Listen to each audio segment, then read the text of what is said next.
حسین است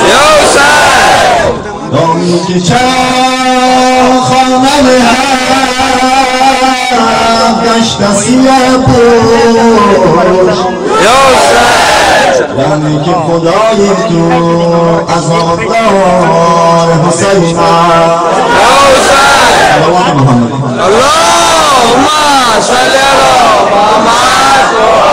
محمد. جوانان حسینی کجایی فقط لامه بگیرید بیایید گل یاسمن آمد یتیم حسن آمد گل یاسمن آمد یتیم حسن آمد گل یاسمن آمد یتیم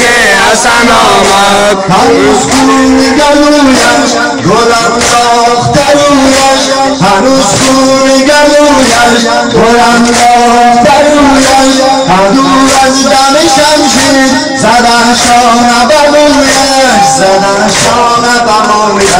گل یاسمن آمد یتیم حسن آمد گل یاسمن آمد یتیم حسن آمد گل یاسمن آمد یتیم حسن آمد بخیر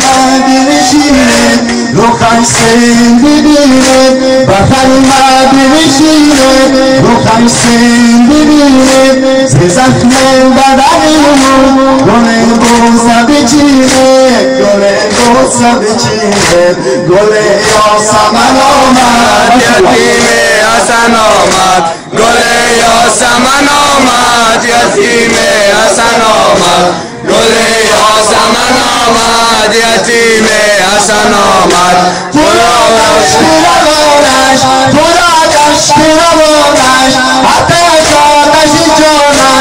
آتش جانش اصل خون دهانش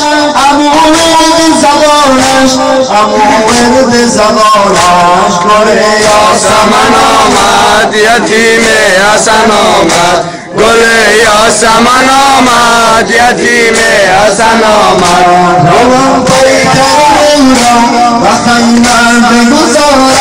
روان پیکریم و خیمن بگذارم گل کربر خدا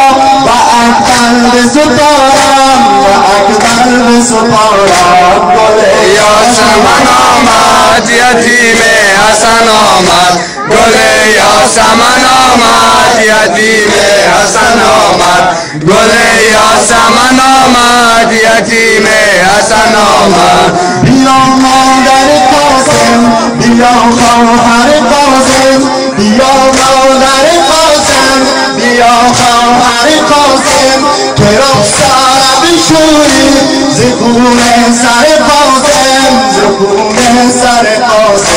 گل یاسمن آمد یتیم حسن آمد گل یاسمن آمد یتیم حسن آمد گل یاسمن آمد یتیم حسن آمد با عبدالله مظلوم بگویید بیاید با عبدالله مظلوم بگویید بیاید گل روی برادر تماشا بنماید گل یاسمن آمد یتیم حسن آمد گل یاسمن آمد یتیم حسن آمد گل یاسمن آمد یتیم حسن آمد